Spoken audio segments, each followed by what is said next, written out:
pretty gutsy given the religious climate. Jesus clearly saw himself not merely as an authoritative interpreter of the Mosaic law, but as one who could fulfill and even extend that divine law. Matthew seems to agree, shaping his entire book in the shadow of Moses. Beginning with his birth, Jesus mirrored Moses. In Egypt, he was saved from a tyrannical despot. He survived his testing in the wilderness after passing through water. Jesus' 5 major sermons mirror the Torah, the 5 books of Moses. Both Jesus and Moses were known as humble leaders. Moses and Jesus have a conversation on top of a mountain during the Transfiguration. Finally, Jesus' Last Supper was during the Passover meal that Moses established. Clearly, Moses foreshadowed Jesus. For Luke, it's clearly not enough to equate Jesus with Moses. Jesus, in his view, is greater by far than Moses. First, at the Transfiguration, Luke recorded God's voice. Listen to him, Luke 9, verse 35. Listen to him over Moses. Jesus is the unparalleled Son of God. Later, Luke recorded this vivid declaration by Paul about Jesus.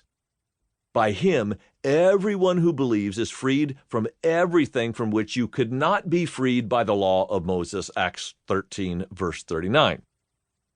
Turning from Luke to John's Gospel, we see the same superiority of Jesus the Messiah over Moses, the prophet. In John chapter 3, verses 14 and 15, Jesus alluded to Numbers 21, when deadly vipers went on a rampage, striking the rebellious Israelites. Moses pleaded with God to relent.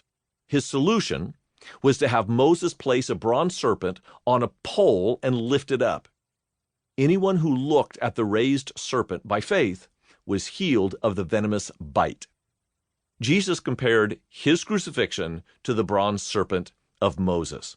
Just as Moses lifted up the snake in the wilderness, so the Son of Man must be lifted up, that everyone who believes may have eternal life in him. John 3, verse 14 and 15. 2 chapters later, we find Jesus debating with the religious leaders.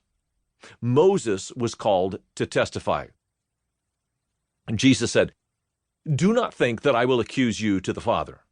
There is one who accuses you, Moses, on whom you have set your hope. For if you believed Moses, you would believe me, for he wrote of me. But if you do not believe his writings, how will you believe my words?"